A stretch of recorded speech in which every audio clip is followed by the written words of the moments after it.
Welcome back to the Create Harmony podcast. So this is a place where we celebrate goodness all around us.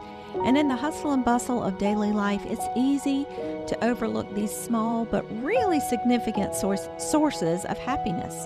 By cultivating mindfulness and practicing gratitude, we can train ourselves to become attuned to all the joys that surround us all the time. Whether it's a spontaneous hug from someone you love, or feeling the satisfaction of getting a task completed, or maybe it's the beauty of nature in full bloom. These moments are gifts. They're precious little gifts that remind us of the richness of life. So let's embrace them and embrace the magic of every day and let them fill our hearts with warmth and contentment. So this is episode 117, and I'm your host, Sally Burlington. So throughout winter here at Create Harmony, we've journeyed through a series we called Winter Well-Being, and that's where we make a mindset shift toward things that lift our spirits and just generally enhance our well-being during the winter. So listen, winter is long, and it is dark, and it is cold, and I don't even live in a place that winter is extra long because I live in North Carolina, but sometimes it seems like time just stands still and winter just keeps going on and on and on. Now, where I live right now, we're starting to have all the signs of early spring, and we know that by now we're going to make it. We're going to make it out of winter. And where you live, you might be really getting tired of winter, and maybe you're getting tired of this content. So we're only going to touch on it for just a few short minutes, and then we're moving on to something else. So we're just here to say today that to be on the lookout for ways to embrace joy, that can be a life-changing mindset shift. So getting into habits where you see more joy around you, that's the way to make your life happier. It takes a bit of practice, but anyone can do it. You don't have to have a special background, no qualifications, no special education. You don't have to have a ton of money or a ton of time. Joy is there waiting for all of us, and training our eyes to see it will make all the difference. So here at Create Harmony, some of the practices that we dwell on that support this idea are gratitude, self-compassion, and self-care, and just celebrating small wins. So gratitude is a powerful tool and it is really part of embracing everyday joys. We do a whole series in the fall that we call Great Fall, and it is focusing on things that we're grateful for, shifting our attention to what we do have and not what we do not have. So that's really restorative and good. But gratitude is woven into all of the concepts that we talk about. You might want to weave some more gratitude into your rhythms. Maybe keep a gratitude journal, and each day take a few minutes to write down you can write down just 3 things that you're grateful for. And over time, what this will do is this practice will train your mind to recognize things that are good and appreciate them and recognize small blessings. And that leads you to a more happy life.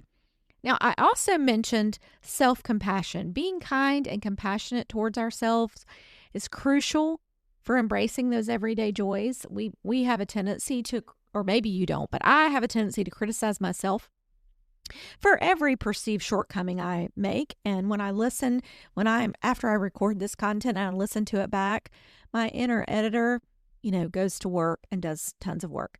But that really hinders my ability to experience happiness. So I really have to train myself to practice self-compassion and treat myself with the same kind of kindness and understanding that I would offer to a friend of mine, someone that I love. And that shift in perspective can really help me appreciate all the efforts and achievements that I have, no matter how small they are, and really just find joy in the journey. So speaking of celebrating things, life is full of small victories, and those things deserve to be celebrated. So every time you complete a project, or if you try a new habit and you stick to it a little bit, just getting through a really tough day, all acknowledging and celebrating all of those things can boost your mood and it can boost your motivation. One of the habits that we've talked about here is instead of making a to-do list of all the things you have to do, maybe take some time once in a while to make a list of all the things that you have already gotten done. Celebrate the things that you have already accomplished. This does not have to be anything grand, but just a simple pat on the back, just a moment of recognition can reinforce your sense of joy and accomplishment. Now, along those same lines, this is sort of in the vein of self-compassion, I noticed a couple of trends this winter on social media that I thought were really interesting. And the first one, I just want to highlight them just in case you haven't seen them, or maybe you have. We're going to dwell on them a little bit more. The first one was started by Drew Barrymore, and it was something along the lines of wanting to be pretty when you're older.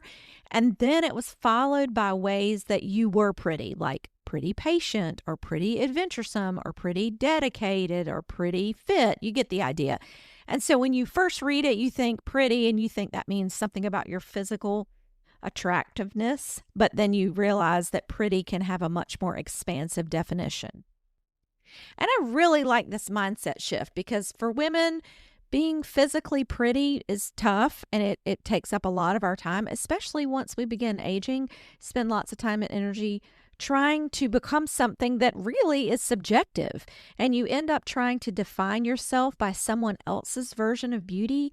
And I'm going to tell you right now, that is not the path to joy. So just thinking of all the ways that you're pretty something is a much more expansive viewpoint. And I think it can really be a great way to reframe that idea. So secondly, I've seen a lot of people posting over the last few weeks about meeting your younger self for coffee. And then you go through all of the things and the ways that you are same and different, and the insights that you have when you are having this coffee with your younger self. So this might be something that people of a certain age are seeing more than younger folks. So, you have to be, I guess, a certain age to want to meet your younger self for coffee. But anyway, it's a nice idea to think about how your younger self might see you. And generally, in a general sense, we tend to be more gentle on our younger selves than we are on our current selves. It's the self-compassion thing. Maybe there's a lesson in that. Finding ways to connect with your own inner child or your own inner voice can be very restorative. And I think reflecting on that will help you think about your current self in ways that are softer and more gentle. So, here we go. I'm going to do this as sort of like our closing. I am going to say, if I were going to have coffee with my younger self, let's see what would happen. She would probably be a few minutes late, and I would arrive on time. She would get some sort of chocolatey sweet coffee, and I would probably get some kind of tea. She would be pleased to know that I found a wonderful husband and life partner who loves me, and I became the mom of 2 girls who are thriving. She spends a lot of time making adjustments to who she is and how she looks to adapt to the needs of those around her, and I do not. She probably thought that I was old, where I feel like I'm just getting started on a new life. She tends to play by the rules, and I like to dream a bigger dream. We both have a sense of curiosity about the world. We both like to read. We both like to spend time with friends. She seemed happy to hear that my life brings me joy, but her definition of joy is probably different from mine. And at the end, we hugged and smiled at each other, and I hope to meet her again soon. May it be so.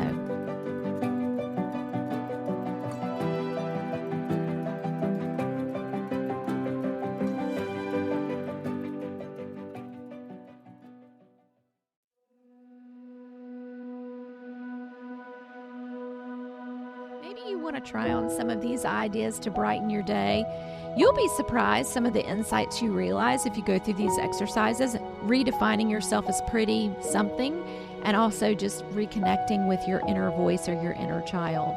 So thanks for joining us today as we talked about connecting more deeply with ourselves.